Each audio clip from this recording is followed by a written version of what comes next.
Welcome to Kautilya friends. ఈరోజు మనం ఆంధ్రప్రదేశ్ భౌగోళిక శాస్త్రం గురించి మాట్లాడుకోబోతున్నాం. ఆంధ్రప్రదేశ్ భౌగోళిక శాస్త్రం అనేది మన జనరల్ స్టడీస్ పేపర్ 1లో భాగంగా ఉంది. ఏపీపీఎస్సీ వారు సిలబస్ ప్రకారం భారతదేశ ఆంధ్రప్రదేశ్ భౌగోళిక శాస్త్రాలు లేదా భారత భౌగోళిక శాస్త్రం ఆంధ్రప్రదేశ్పై ప్రత్యేక దృష్టితో అని మనకి సిలబస్లో ఇచ్చారు. కాబట్టి ఏపీపీఎస్సీ గ్రూప్ 2 ఎగ్జామినేషన్ మెయిన్లో పేపర్ 1లో మనకు ఆంధ్రప్రదేశ్ భూగోళ శాస్త్రం భాగంగా ఉంది. లేదా ఏపీపీఎస్సీ గ్రూప్ 1 స్క్రీనింగ్ టెస్ట్లో కూడా ఆంధ్రప్రదేశ్ భౌగోళిక శాస్త్రం భాగంగా ఉంది. అంటే గతంలో అవిభాజ్య ఆంధ్రప్రదేశ్లో లేదా సమైక్య ఆంధ్రప్రదేశ్లో ఉన్నటువంటి ఏపీపీఎస్సీలో కూడా ఆంధ్రప్రదేశ్ భౌగోళిక శాస్త్రం సిలబస్లో భాగంగా ఉండేది. అప్పుడు సమైక్యాంధ్ర పైన ప్రశ్నలు అడిగేవారు. కాబట్టి ఇప్పుడు ఈ నవ్యాంధ్రప్రదేశ్ లేదా రెసిడ్యూరీ ఆంధ్రప్రదేశ్ సంబంధించినటువంటి భౌగోళిక అంశాలపై మనకు ఎగ్జామినేషన్లో ప్రశ్నలు అడిగే అవకాశం ఉంది. ఓకే, అయితే ఈ ఆంధ్రప్రదేశ్ భౌగోళిక శాస్త్రాన్ని మనం 3 భాగాలుగా విభజించుకోవచ్చు. అందులో ఆంధ్రప్రదేశ్ భౌతిక భూగోళ శాస్త్రం, ఆంధ్రప్రదేశ్ ఆర్థిక భూగోళ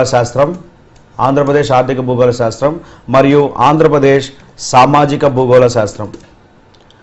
ఈ ఆంధ్రప్రదేశ్ ఆర్థిక సామాజిక భూగోళ శాస్త్రాలు మనకు ఆంధ్రప్రదేశ్ ఆర్థిక వ్యవస్థ లేదా ఆంధ్రప్రదేశ్ ఎకానమీ, ఏపీ ఎకానమీలో మనకు కొంతవరకు ఓవర్లాప్ అవుతూ ఉంటాయి. అంటే ఆంధ్రప్రదేశ్ ఆర్థిక భూగోళ శాస్త్రం, ఆంధ్రప్రదేశ్ సామాజిక భూగోళ శాస్త్రానికి సంబంధించిన కొన్ని అంశాలు మనకు ఆంధ్రప్రదేశ్ ఆర్థిక వ్యవస్థకు సంబంధించిన కొన్ని అంశాలతో ఓవర్లాప్ అవుతూ ఉంటాయి. కాబట్టి మీకు అది ఇక్కడ భౌగోళిక శాస్త్రంలోనూ అటు ఏపీ ఎకానమీలో పనిచేస్తుంది. కాబట్టి ఈ ఆంధ్రప్రదేశ్ భౌగోళిక శాస్త్రం అనేది సమగ్రంగా అధ్యయనం చేయడం వలన మనకు ఎకానమీతో పాటు ఈ జాగ్రఫీలో ప్రశ్నలను సమాధానం చేయడం కోసం పనిచేస్తుంది. అయితే ఈరోజు క్లాసులో మనం ఆంధ్రప్రదేశ్ సంబంధించినటువంటి కొన్ని పరిచయ అంశాలు, some basics. So in this class will discuss some of the introductory points about the AP geography. Introduction. Andhra Pradesh లేదా ఆంధ్ర అనేటువంటి ఈ పదం, ఆంధ్రప్రదేశ్లోని ఈ పదం మనకు ఏ విధంగా ఆవిర్భవించింది అనే దానికి అనేక రకాలైన ఉదాహరణలు ఉన్నాయి. అందులో ఒకానొక ఉదాహరణ, ఈ ఆంధ్రప్రదేశ్ అనేటువంటి పదం, ఆంధ్ర అనేటువంటి పదం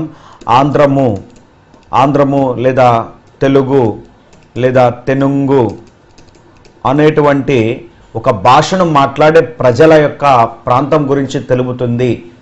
ఒక భాషను మాట్లాడే ప్రజలు, ఏ ప్రజలైతే ఆంధ్రము లేదా తెలుగు లేదా తెనుంగు అనేటువంటి భాషను మాట్లాడుతూ ఒక ప్రత్యేక భౌగోళిక పరిస్థితిలో ఏర్పడి ఉన్నారో ఆ ప్రాంత ప్రజలను పిలవడానికి మొదటగా ఆంధ్రులు అనే పదాన్ని ఉపయోగించి ఆ తర్వాత ఆ ప్రాంత ప్రజలు నివసిస్తున్న భౌగోళిక ప్రాంతాన్ని ఆంధ్రప్రదేశ్గా పిలవడం జరిగింది. ఓకే, అయితే దీనికి అనేక ఎక్స్ప్లెనేషన్స్ లేదా వివరణలు కూడా ఉన్నాయి. అనగా ఒకనొక ఎక్స్ప్లెనేషన్ ప్రకారం భారతదేశంలో ఈ వింధ్య పర్వతాలకు దక్షిణంగా ఉన్నటువంటి ఈ ప్రాంతం భారతదేశాన్ని ఆర్యులు ఆక్రమించిన తర్వాత ఈ ఆర్యులు గంగా సింధు మైదానంలో ఏర్పడి ఉన్నారు. ఆర్యులు గంగా సింధు మైదానాన్ని ఆక్రమించుకున్న తర్వాత అప్పటికి కూడా ఈ వింధ్య పర్వతాలకు దక్షిణంగా ఉన్నటువంటి ఈ ప్రాంతంలో ఎటువంటి ఆవాసాలు ఉండేవి కావు. కాబట్టి ఈ గంగా సింధు మైదాన ప్రాంతాలు తప్ప, ముఖ్యంగా గంగా మైదానంలో ఇక్కడ ఆర్యులు ఉన్న సమయంలో, ఆర్యులు ఉన్నటువంటి కాలంలో ఈ వింధ్య పర్వతాలకి దక్షిణంగా ఉన్నటువంటి ఈ ప్రాంతాల్లో ఎటువంటి ఆవాసాలు ఉండేవి కావు. అనగా ఇది అంధకారంగా ఉండేది, ఎటువంటి ఆవాసాలు లేకుండా. కానీ తర్వాతి కాలంలో ఈ ప్రాంతంలో ఉన్నటువంటి, అంటే ఆర్యుల నుంచి వచ్చినటువంటి కొంతమంది ప్రజలు, వీరు ఆర్యుల నుండి విడిపోయి వీరు వింధ్య పర్వతాలను దాటుకొని ఈ దక్కన్ పీఠభూమి ప్రాంతంలోకి వచ్చి ఈ ప్రాంతాల్లో స్థిరపడి ఇక్కడ కొత్తగా ఆవాసాలను ఏర్పరచడం ద్వారా వీరు అదే సమయంలో వారికంటూ ఒక భాషను అభివృద్ధి చేసుకొని ఆ భాష పేరుతో పిలువబడుచు వీరు ఇక్కడ ఉన్నారు. అయితే అంధకారంగా పిలువబడుతున్న ప్రాంతాన్ని ఆక్రమించుకున్నారు కాబట్టి అంటే ఆర్యులు గంగా మైదానాలను ఆక్రమించుకునేంత వరకు కూడా ఇది అంధకారంగా ఉండేది. ఆర్యులు ఆ ప్రాంతంలో స్థిరపడిన తర్వాత ఆర్యులతో విభేదించినటువంటి కొంతమంది ఆర్యజాతికి చెందిన వారు వింధ్య పర్వతాలను దాటుకొని ఒకప్పటి అంధకార ప్రాంతంలో ఆవాసాలను ఏర్పరచుకొని ఒక నూతన భౌగోళిక ప్రదేశాన్ని ఇక్కడ సృష్టించారు. కాబట్టి ఈ వీరిని అంధకారులు, కాబట్టి అందులు లేదా ఆంధ్రులు, ఈ అంధకారులు అనేటువంటి పదం క్రమంగా అందులు తర్వాత ఆంధ్రులుగా మారడం జరిగింది అనేది మరొక వివరణ. కాబట్టి ఏది ఏమైనా సరే ఆంధ్రప్రదేశ్లోని ఆంధ్ర అనేటువంటి పదం మనకు తెలుగు భాషను మాట్లాడే ప్రజలను తెలియజేస్తున్నది. కాబట్టి ఆంధ్రప్రదేశ్ అనేది ప్రముఖంగా ఒక భాషను తెలియజేసేటువంటి ఒక పదం. Okay, right. అయితే ఈ ఆంధ్రప్రదేశ్ మనకు తెలుసు జూన్ 2, 2014 నాడు, జూన్ 2, 2014 నాడు ఆంధ్రప్రదేశ్ విభజన చట్టం, ఆంధ్రప్రదేశ్ పునర్విభజన చట్టంలో భాగంగా ఆంధ్రప్రదేశ్ పునర్విభజన చట్టం 2014లో భాగంగా ఇది తెలంగాణ ప్రాంతాన్ని ఆంధ్ర ప్రాంతం నుండి వేరు చేయగా ఏర్పడినటువంటి ప్రాంతం. అంటే అంతకుముందు జూన్ 2, 2014 వరకు ఈ తెలంగాణ ప్రాంతం కూడా ఆంధ్ర ప్రాంతంలో భాగంగా ఉండేది. కానీ ఈ విభజన చట్టం ద్వారా ఈ తెలంగాణ ప్రాంతాన్ని ఆంధ్ర నుండి వేరు చేయడంతో ఈ మిగిలినటువంటి మిగిలిన జిల్లాలను, మిగిలిన 13 జిల్లాలు అనేవి నవ్యాంధ్రప్రదేశ్ గాను లేదా నూతన ఆంధ్రప్రదేశ్ గాను ఏర్పడడం జరిగింది. ఇది మనకు తెలిసిందే. అయితే ఈ నవ్యాంధ్రప్రదేశ్ లేదా నూతన ఆంధ్రప్రదేశ్ యొక్క పొలిటికల్ మ్యాప్ని కనుక మనం చూసినట్లయితే ఈ నవ్యాంధ్రప్రదేశ్ యొక్క పొలిటికల్ మ్యాప్లో మనకు ఈ ఆకారంలో ఉంటుంది. ఇది దాదాపు తాళపు చెవి ఆకారంలో ఉందని చెప్పుకోవచ్చు. ఈ నవ్యాంధ్రప్రదేశ్ యొక్క మ్యాప్ తాళపు చెవి ఆకారంలో ఉందని చెప్పుకోవచ్చు. ఈ నవ్యాంధ్రప్రదేశ్లో మనకు 13 జిల్లాలు, నవ్యాంధ్రప్రదేశ్లో 13 జిల్లాలు ఉన్నవి. ఈ 13 జిల్లాలను మనం 2 విభాగాలుగా విభజించవచ్చు. ఇందులో 9 జిల్లాలను కోస్తా జిల్లాలు గాను, మిగిలిన 4 జిల్లాలను సీమ జిల్లాలు లేదా రాయలసీమ జిల్లాలుగాను విభజించవచ్చు. రాయలసీమ జిల్లాలు. కాబట్టి ప్రస్తుత ఆంధ్రప్రదేశ్లో 13 జిల్లాలు ఉండగా ఇందులో 9 కోస్తా జిల్లాలు, 4 రాయలసీమ జిల్లాలు. ఈ 9 కోస్తా జిల్లాలలో మీరు చూసినట్లయితే ఈ 9 కోస్తా జిల్లాలు శ్రీకాకుళం, విజయనగరం, విశాఖపట్నం, ఈస్ట్ గోదావరి, వెస్ట్ గోదావరి, విజయవాడ, గుంటూరు, ప్రకాశం, దెన్ నెల్లూరు. ఈ 9 జిల్లాలను మనం కోస్తా జిల్లాలు అని అంటాం. ఎందుకనగా ఈ బంగాళాఖాత సముద్రంచే ఇవి తీరరేఖను కలిగి ఉన్నావు కాబట్టి ఇవి కోస్తా ప్రాంతాలు. తర్వాత ఈ మిగిలిన 4 జిల్లాలు ఇవి అంతరంగా ఉన్నాయి, కోస్తా ప్రాంతానికి అంతరంగా ఉన్నాయి కాబట్టి ఇవి అంతర జిల్లాలు లేదా ఈ జిల్లాలు అనేవి పీఠభూమి ప్రాంతానికి చెందినవి కాబట్టి వీటిని మనం రాయలసీమ జిల్లాలుగా చెప్పుకుంటున్నాం. కర్నూలు, కడప, అనంతపూర్, చిత్తూరు జిల్లాలను మనం రాయలసీమ జిల్లాలుగా చెప్పుకుంటాం. ఓకే. అయితే ఈ విధంగా జూన్ 2, 2014 నాడున ఏర్పడినటువంటి ఈ నవ్యాంధ్రప్రదేశ్ యొక్క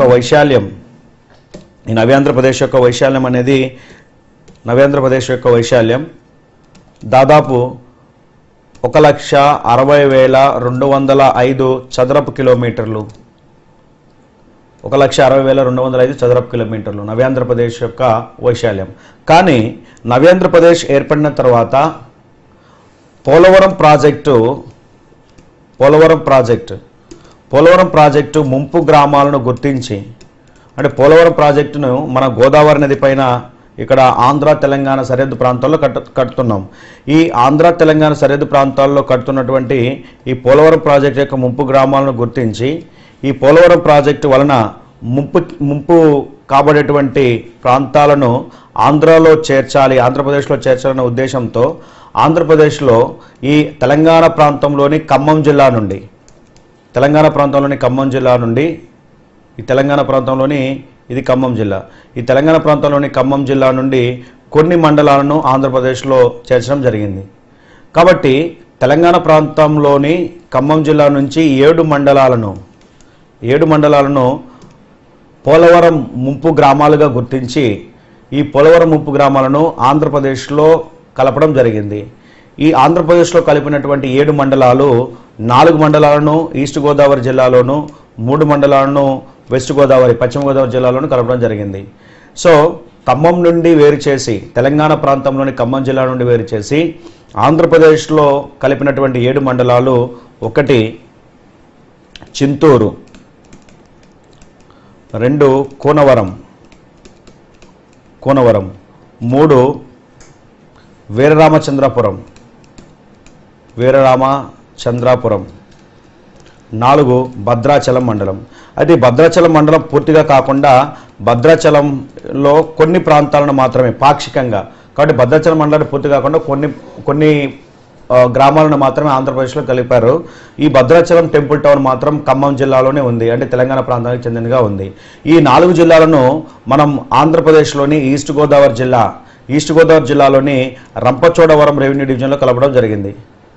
ఈస్ట్ జిల్లాలోని రంపచోడవరం రెవెన్యూ డివిజన్లో భాగంగా కలపడం జరిగింది ఈ 4 మండలాలను. ఓకే, తర్వాత మిగిలిన 3 మండలాలు చూసినట్లయితే ఇవి బోర్గంపాడు, వేలేర్పాడు, కుక్కునూరు.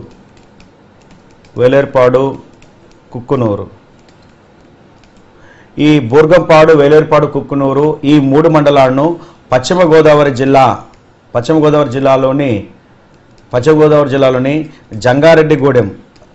జంగారెడ్డిగూడెం రెవెన్యూ డివిజన్లో భాగంగా కలపడం జరిగింది.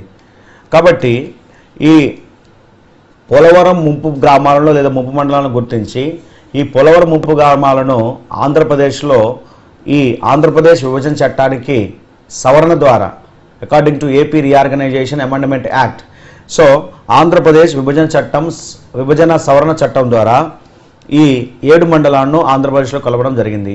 దీనివలన ఆంధ్రప్రదేశ్ యొక్క వైశాల్యం పెరిగి ప్రస్తుత ఆంధ్రప్రదేశ్ వైశాల్యం 1,60,576 చదరపు కిలోమీటర్లుగా ఉంది. సో ఈ వైశాల్యంతో ఇది భారతదేశ వైశాల్యంలో 4.86% ఆక్రమించి, భారతదేశ భౌగోళిక వైశాల్యంలో 4.86% ఆక్రమించి ఇది భారతదేశంలో 8వ పెద్ద రాష్ట్రంగా ఉంది. వైశాల్యపరంగా. కాబట్టి ప్రస్తుతం మనకి భారతదేశంలో వైశాల్యపరంగా మనకు తెలుసు అతిపెద్ద రాష్ట్రం రాజస్థాన్, తర్వాత 8వ పెద్ద రాష్ట్రం మన ఆంధ్రప్రదేశ్. అదేవిధంగా 2011 జనాభా లెక్కల ప్రకారం 13 జిల్లాలతో కూడినటువంటి ఈ నవ్యాంధ్రప్రదేశ్లో దాదాపు 4.3 crore 4.3 కోట్ల జనాభా ఉన్నారు. ఈ 4.3 కోట్ల జనాభాతో ఈ ఆంధ్రప్రదేశ్ అనేది జనాభా పరంగా దేశంలో 10వ పెద్ద రాష్ట్రంగా ఉంది. So according to the population size it is the 10th largest state in India. కాబట్టి జనాభా పరంగా ఇది 10వ పెద్ద రాష్ట్రంగాను, వైశాల్య పరంగా 8వ పెద్ద రాష్ట్రంగాను ఉంది. ఓకే, ఇది ఆంధ్రప్రదేశ్ యొక్క వివరాలు. ఆ తర్వాత ఈ రాష్ట్రానికి సంబంధించినటువంటి మరికొన్ని వివరాలను తీసుకున్నట్లయితే ఈ రాష్ట్రానికి సంబంధించినటువంటి కొన్ని సంకేతాలు లేదా కొన్ని సింబల్స్, కనుక చూసుకున్నట్లయితే ఇందులో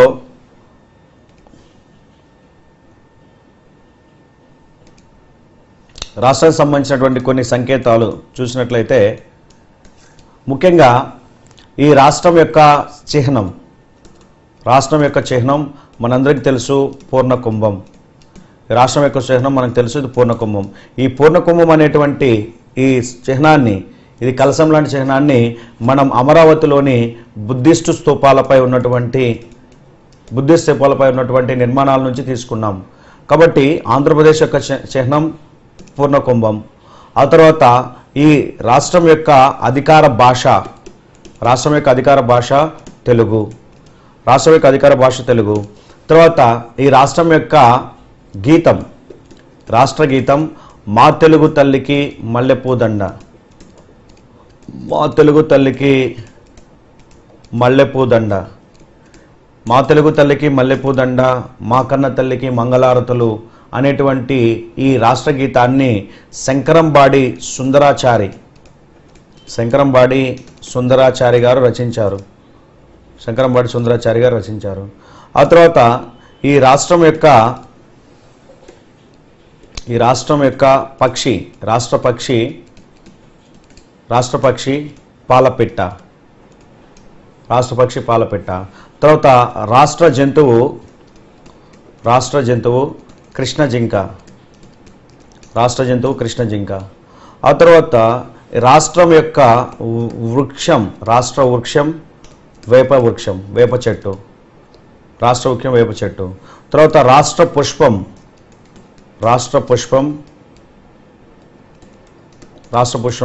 కలువ పువ్వు,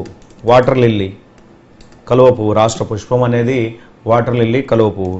తర్వాత ఈ రాష్ట్రం యొక్క క్రీడ కబడ్డీ.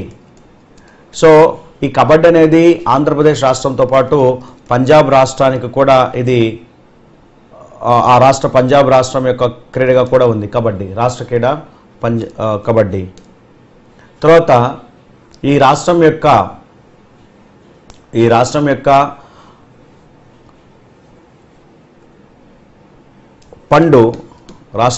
పండు, మ్యాంగో, మామిడి పండు.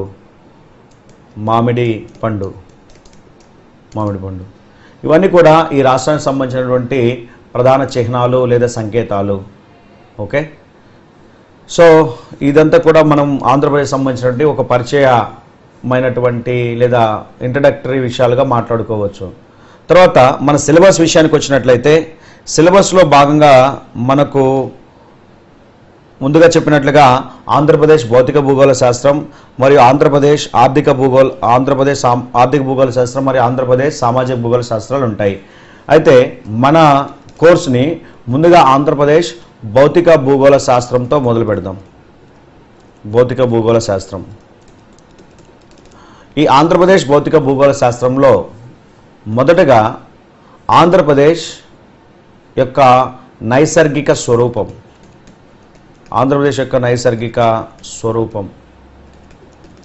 ఈ ఆంధ్రప్రదేశ్ అనేటువంటి ఆంధ్రప్రదేశ్ రాష్ట్రం అనేది మీరు భారతదేశ పటంలో కనుక చూసినట్లయితే ఇది ఉత్తరాన 17 డిగ్రీల ఉత్తరాక్షాంశంపై దక్షిణాన 12 డిగ్రీల 41 నిమిషం ఉత్తరాక్షాంశంపై, అదేవిధంగా పశ్చిమాన 77 డిగ్రీల తూర్పు రేఖాంశంచే మరియు 82 డిగ్రీల తూర్పు రేఖాంశాల మధ్య. కాబట్టి భారతదేశం అనేది ఇక్కడ దక్షిణాన 12 డిగ్రీల ఉత్తరాక్షాంశం నుండి 17 డిగ్రీల ఉత్తరాక్షాంశం వరకు మరియు పశ్చిమాన 77 డిగ్రీల తూర్పు రేఖాంశం నుండి తూర్పున 82 డిగ్రీల తూర్పు రేఖాంశాల మధ్య ఏర్పడి ఉంది. ఓకే, ఇవి భారతదేశం యొక్క అక్షాంశ రేఖాంశాలు. తర్వాత ఈ భారతదేశం యొక్క అక్షాంశ రేఖాంశాలలో ఈ రేఖాంశాల మధ్య ఈ భూభాగం అనేది ఏర్పడి ఉంది. ఈ భూభాగంలో రాజకీయపరమైనటువంటి విభాగాలు చూసుకున్నట్లయితే రాజకీయ విభాగాలు అనేవి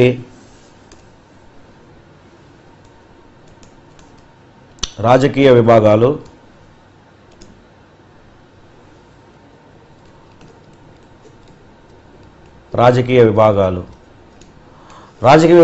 చూసినట్లయితే ఈ ఆంధ్రప్రదేశ్లో 13 జిల్లాలు ఉన్నాయని మనం చెప్పుకున్నాం. ఈ 13 జిల్లాలను 2 ప్రాంతాలుగా విభజించవచ్చు. అవి కోస్తాంధ్ర మరియు రాయలసీమ. రాయలసీమ ప్రాంతంలో 4 జిల్లాలు, కోస్తాంధ్ర ప్రాంతంలో 9 జిల్లాలు ఉన్నవి. అయితే ఈ 13 జిల్లాల్లో వైశాల్యపరంగా అతిపెద్ద జిల్లా అనంతపూర్ కాగా అతి చిన్న జిల్లా శ్రీకాకుళం. విషయాల పరంగా అతి పెద్ద జిల్లా అనంతపూర్ కాగా అతి చిన్న జిల్లా శ్రీకాకుళం. అదేవిధంగా జనాభా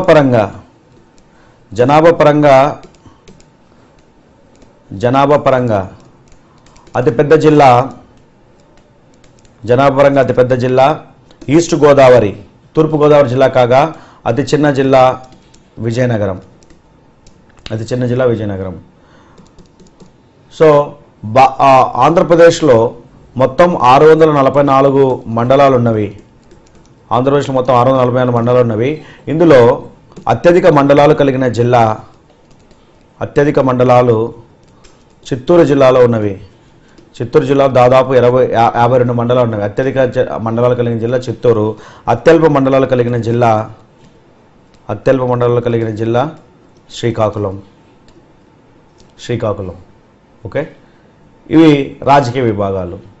తర్వాత ఈ రాష్ట్రం యొక్క రాజకీయ సరిహద్దులు కనుక చూసినట్లయితే భారతదేశ భౌతిక భౌగోళిక శాస్త్రం భాగంగా నైసర్గిక స్వరూపానికి మాట్లాడుకునే ముందు ఈ రాష్ట్రం యొక్క రాజకీయ సరిహద్దులు కనుక చూసినట్లయితే పొలిటికల్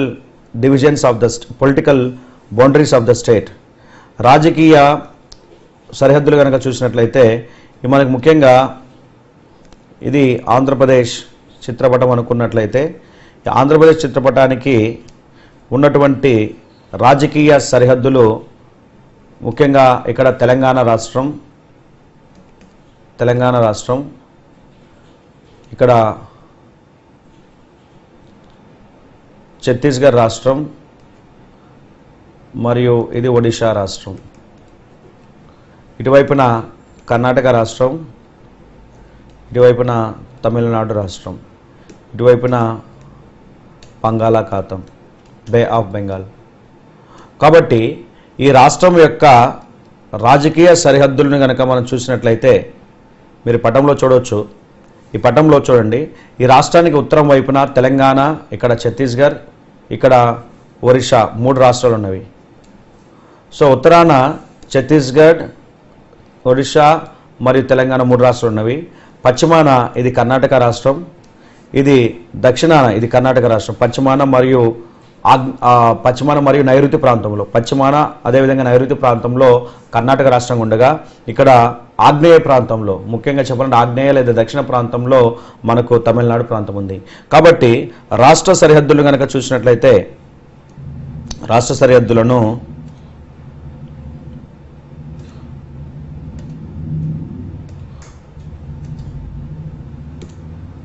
సరిహద్దులను చూసినట్లయితే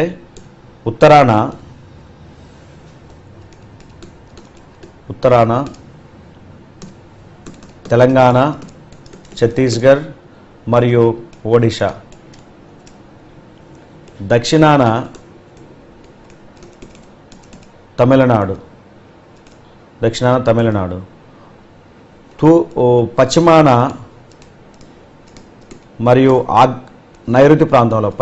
మరియు నైరుతి ప్రాంతంలో కర్ణాటక.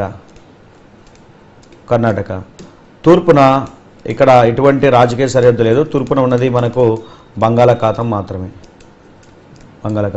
సో కాబట్టి ఈ రాష్ట్రానికి రాజకీయ సరిహద్దులుగా ఉత్తరాన తెలంగాణ రాష్ట్రం, ఛత్తీస్గఢ్ రాష్ట్రం, ఒడిశా రాష్ట్రం మరియు పశ్చిమాన మరియు నైరుతి ప్రాంతంలో కర్ణాటక రాష్ట్రం మరియు దక్షిణాన తమిళనాడు రాష్ట్రం, తూర్పున బంగాళాఖాతం ఉన్నాయని చెప్పుకోవచ్చు. అదేవిధంగా ఈ రాష్ట్రానికి సహజ సరిహద్దులు అంటే భౌతికమైనటువంటి సరిహద్దులు కనుక చూసినట్లయితే రాష్ట్రం యొక్క సహజ సరిహద్దులు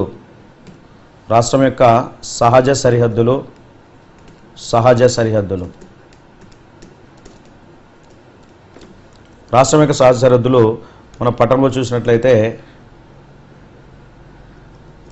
ఈ రాష్ట్రానికి ఇక్కడ ఈ ప్రాంతంలో ఇది కృష్ణానది, ఇది తెలంగాణ ప్రాంతం మీదుగా ఆంధ్రాకి వస్తుంది. తర్వాత ఇక్కడ ఇది వంశధార నది, ఆంధ్ర ఒడిశాల మధ్య ఉంటుంది వంశధార. ఇవేమో తూర్పు కనుమలు. సో కాబట్టి తూర్పు కనుమలు, వంశధార నది, కృష్ణానది ఇవి రాష్ట్రాన్ని ఇటు తెలంగాణ, ఇటు ఛత్తీస్గఢ్, ఇటు ఒడిశా రాష్ట్రాల నుంచి వేరు చేస్తున్నవి. తర్వాత ఇటువైపు దక్షిణాన చూసినట్లయితే ముఖ్యంగా తుంగభద్రా నది దాని యొక్క ట్రిబ్యూటరీ, దాని యొక్క ఉపనది అయినటువంటి హగరి. సో తుంగభద్ర నది మరియు దాని యొక్క ఉపనది అయినటువంటి హగరి నదులు ఈ రాష్ట్రాన్ని కర్ణాటక రాష్ట్రం నుంచి దాదాపుగా వేరు చేస్తున్నవి. అదేవిధంగా ఇక్కడ దక్షిణంగా ఉన్నటువంటి అనంతపూర్ జిల్లాలోని మడకసిరి కొండలు, ఇటు చిత్తూరు జిల్లాలోని చంద్రగిరి కొండలు ఈ రాష్ట్రాన్ని తమిళనాడు ప్రాంతం నుంచి లేదా నీలగిరి కొండల ప్రాంతం నుంచి వేరు చేస్తున్నవి. కాబట్టి ఈ రాష్ట్రం యొక్క సహజ సరిహద్దులు కనుక చూసుకున్నట్లయితే రాష్ట్రం యొక్క సహజ సరిహద్దులు ఉత్తరాన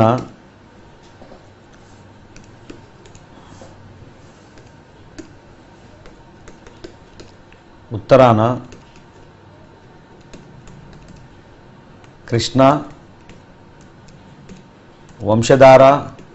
నది అంటే వంశధార నది ఆంధ్రను ఒడిశాను వేరు చేస్తుంది. కృష్ణా నది ఆంధ్రను తెలంగాణ వేరు చేస్తున్నది. మరియు తూర్పు కనుమలు, ఇవి ఆంధ్రను ఛత్తీస్గఢ్ ప్రాంతాన్ని వేరు చేస్తున్నవి, తూర్పు కనుమలు. ఓకే, తర్వాత దక్షిణాన అనంతపూర్ జిల్లాలోని మడకసిరి కొండలు మరియు చిత్తూరు జిల్లాలోని చంద్రగిరి కొండలు దీనిని తమిళనాడు ప్రాంతం నుండి వేరు చేస్తున్నవి. అదేవిధంగా పశ్చిమాన ఈ రాష్ట్రం అనేది తుంగభద్ర నది మరియు దాని ఉపనది అయినటువంటి హగరి నదులచే వేరు చేయబడుతున్నది కర్ణాటక రాష్ట్రం నుంచి. తూర్పున మనకున్నటువంటి సహజ సరిహద్దు బంగాళాఖాతం. తూర్పున ఉన్న సహజ సరిహద్దు బంగాళాఖాతం. తూర్పున ఉన్నటువంటి సహజ సరిహద్దు బంగాళాఖాతం. ఓకే, ఇవి సహజ సరిహద్దులు రాష్ట్రానికి. ఓకే, తర్వాత మనకి ఎగ్జామినేషన్లో ఈ పొలిటికల్ మ్యాప్ బేస్ చేసుకొని కొన్ని ప్రశ్నలు అడిగే అవకాశం ఉంది. మీరు ఈ పొలిటికల్ మ్యాప్ను కనుక జాగ్రత్తగా పరిశీలించినట్లయితే ఇక్కడ ఏ జిల్లా ఏ రాష్ట్రంచే సరిహద్దును కలిగి ఉంది అనేటువంటి అటువంటి ప్రశ్నలు కూడా అడిగే అవకాశం ఉంది మనకి ఎగ్జామినేషన్లో. మీరు చూసినట్లయితే ఈ మ్యాప్ని ఆధారంగా చేసుకొని మనం ఆంధ్రప్రదేశ్లో ఏ జిల్లాలు ఏ సరిహద్దు రాష్ట్రంతో సరిహద్దులు కలిగి ఉన్నవి అర్థమైందా? కాబట్టి ఇక్కడ చూసినట్లయితే మొదటగా ఒడిశా రాష్ట్రంతో సరిహద్దు కలిగినటువంటి జిల్లాలు ముఖ్యంగా శ్రీకాకుళం, విజయనగరం. ఒడిశా రాష్ట్రంతో సరిహద్దు కలిగినటువంటి జిల్లాలు శ్రీకాకుళం, విజయనగరం మరియు ఈస్ట్ గోదావరి. శ్రీకాకుళం, విజయనగరం, ఈస్ట్ గోదావరి జిల్లాలు ఒడిశా రాష్ట్రంతో సరిహద్దు కలిగి ఉన్నవి. గుర్తుపెట్టుకోండి, ఒడిశా రాష్ట్రంతో సరిహద్దు కలిగి ఉన్న జిల్లాలు శ్రీకాకుళం, విజయనగరం, ఈస్ట్ గోదావరి, తూర్పు గోదావరి జిల్లాలు. ఈ మూడు జిల్లాలు శ్రీకాకుళం, విజయనగరం, ఈస్ట్ గోదావరి జిల్లాలు ఒడిశాతో సరిహద్దు కలిగి ఉన్నవి. తర్వాత ఛత్తీస్గఢ్ రాష్ట్రంతో, అంటే అవిభాజ్య ఆంధ్రప్రదేశ్లో ఆంధ్ర ప్రాంతానికి ఛత్తీస్గఢ్తో బౌండరీ లేదు. కానీ ఎప్పుడైతే పోలవరం ప్రాజెక్టు సౌకర్యార్థం ఈ 7 మండలాలను ఆంధ్రప్రదేశ్లో కలపడం వలన 4 మండలాలు ఈస్ట్ గోదావరిలో, 3 మండలాలు పశ్చిమ గోదావరి జిల్లాలో కలవడంతో ఇప్పుడు ప్రస్తుతం ఈ ఈస్ట్ గోదావరి జిల్లాకు ఛత్తీస్గఢ్తో బౌండరీ ఉంది. కాబట్టి ఈస్ట్ గోదావరి జిల్లా అంటే ఛత్తీస్గఢ్ రాష్ట్రంతో సరిహద్దును కలిగి ఉన్నటువంటి ఏకైక జిల్లా ఈస్ట్ గోదావరి. ఛత్తీస్గఢ్ రాష్ట్రంతో సరిహద్దును కలిగి ఉన్నటువంటి ఏకైక జిల్లా ఈస్ట్ గోదావరి. తర్వాత తెలంగాణ రాష్ట్రంతో మీరు చూసినట్లయితే తెలంగాణ రాష్ట్రంతో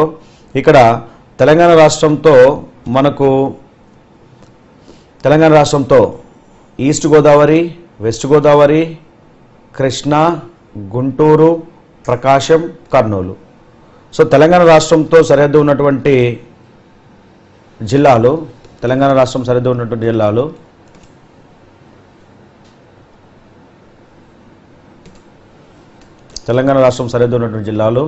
ఈస్ట్ గోదావరి, వెస్ట్ గోదావరి, కృష్ణా, గుంటూరు, ప్రకాశం జిల్లాలు. ఓకే, ఈ అన్ని జిల్లాలకు తెలంగాణ రాష్ట్రంతో సరిహద్దు కలిగి ఉంది. ఓకే, తర్వాత కర్ణాటక రాష్ట్రంతో సరిహద్దు ఉన్నటువంటి జిల్లాలు. కర్ణాటక రాష్ట్రంతో మీరు మ్యాప్లో చూసినట్లయితే చూడండి, కర్ణాటక రాష్ట్రంతో సరిహద్దు కలిగి ఉన్న జిల్లాలు ఇక్కడ Kurnool, Anantapur, some parts of Chittoor. Kurnool, Anantapur, some parts of Chittoor. Okay, కాబట్టి అనంతపూర్ కర్ణాటక రాష్ట్రంతో సరిహద్దు ఉన్నటువంటి జిల్లాలలో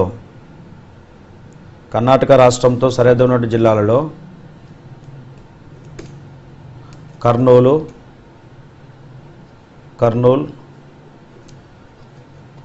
Anantapur, some parts of Chittoor.